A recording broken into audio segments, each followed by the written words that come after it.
What's up, guys? Bailey here. Today in this video, I'm going to be going over some of my most favorite unorthodox fighters in MMA history. You guys really seem to like these general lists that I do. They really get most engagement. They get the most views. They get a lot of comments, or not a lot, but for what a small channel like me, they get comments, and you guys really seem to like these lists. So I'm just going to get into my favorite unorthodox fighters. I'm not going to waste your time.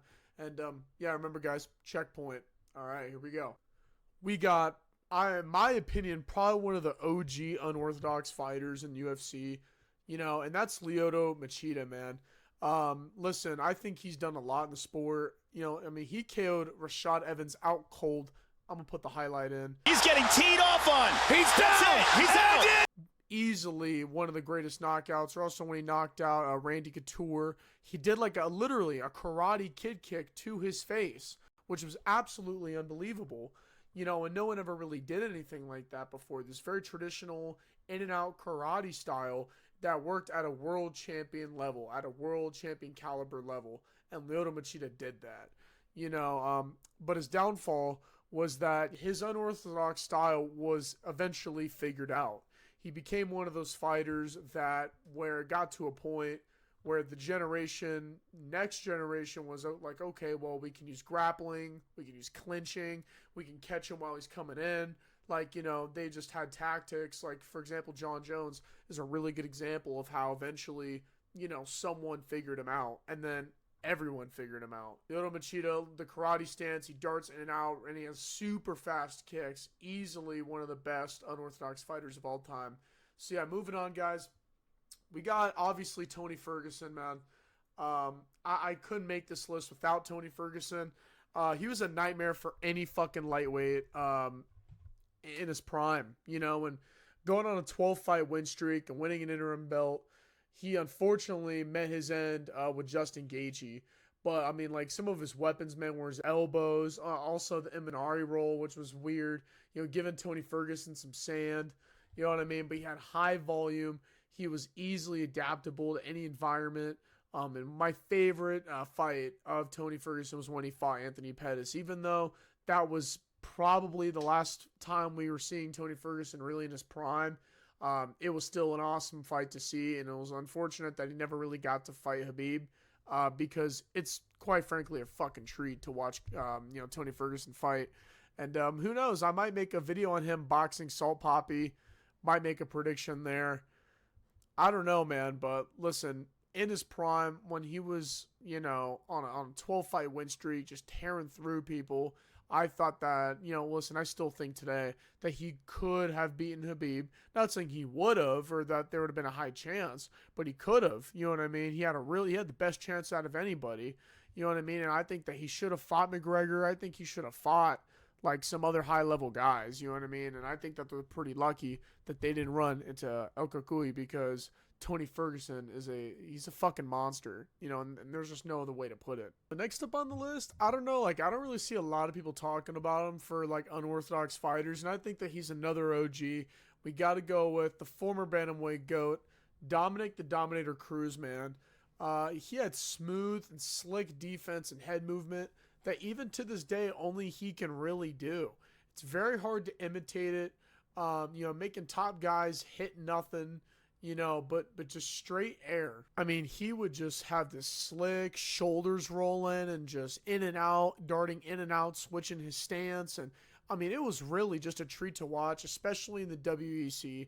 And then when he transferred over to the UFC with the belt, listen, he had an absolutely legendary career, and he had a lot of notable moments. I remember when he fought Demetrius Johnson and he suplexed him. I remember when he fought Cody Garbrandt, you know what I mean? And then a resurgence, you know what I mean? When he beat TJ Dillashaw, it was, it's just crazy. And I think the only thing that really held him back was just that he had a career not only riddled with injuries, but he also kind of got figured out too. When Chito Vera head kicked him and knocked him out, that was a pretty destructive moment. And that, I think, ultimately was I remember seeing that and going, yikes. But ultimately, his most notable traits about him, like I said, his head movement, his slick boxing, and he's very, very fast. And even to this day, no one can really replicate that movement. No one can really, you can try, but I don't know if he can do it to the same success that Dominick, the Dominator Cruz did, you know, and that's just me being honest. But yeah, moving on. We got the ultimate, I think, unorthodox final boss. We got Jiri Prochazka, man. And this guy is I fucking love Jiri Prochazka, man. Coming out of the Czech Republic, man. Jiri just adopted this samurai way of life. You know what I mean? He used to be another guy, and because he talked about it in an interview, and then he just was given this book by his coach, and just adopted this lifestyle, went all the way to Risen, and then he just comes into the UFC, and he is just balls to the walls. Easily one of my favorite fights is when he fought Rakic and got into a war and just dragged him down to the ground and just ground and pounded him, and it was fucking awesome. And on top of that, guys, like, you can't even forget, I mean, his surprise comeback finish against Glover Teixeira, in my opinion, probably one of the best title fights, probably top 5 title fights of all time. You know, people want to say that that fight wasn't very high level, wasn't very technical, and not all fights kind of have to be. That fight was a war, and Glover Teixeira, like, literally hurts Jiri Prochazka. Jiri gets stunned. Glover shoots, tries to get the takedown. Jiri somehow gets his back and gets the rear naked choke and wins the light heavyweight title, man. And that was an awesome moment. But unfortunately, he got KO'd by Alex twice. And the second one was what really exposed him for the hands down weakness that he has. But he evolved a lot. And he really looked good against Jamal Hill with his amazing head movement. His mental strength is crazy. I mean, he was in there just right in the wing of danger like he always is. He was moving in and out, piecing up Jamal Hill, hurt him, knocked him down, and went in the finish. And now he has a fight actually coming up against Khalil Roundtree at UFC 320.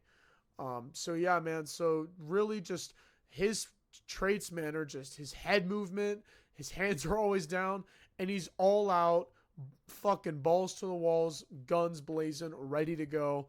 And that's why I fucking love him. Like, I love Jiri. He's willing to die in that octagon. You got to kill him. Like, you got to kill this dude in order for him to stop coming at you. And that is a different kind of metal that someone's made out of, man. So, listen, bro. Jiri Prochazka is a fucking legend. All right, for the last one, man, obviously we got one of the biggest clip farmers in UFC today, man. We got Michael Venom Page, dude.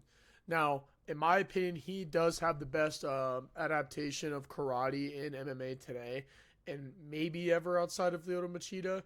He darts in and out with just really fast combinations.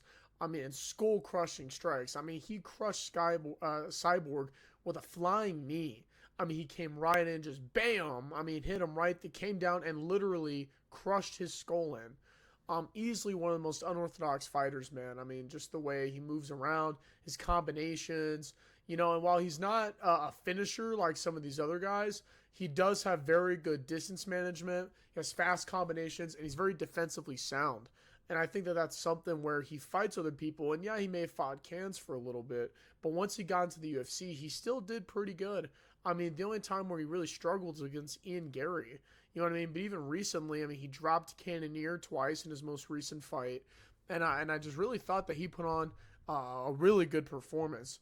But yeah, guys, so this is my list for unorthodox fighters in MMA or in the UFC, man.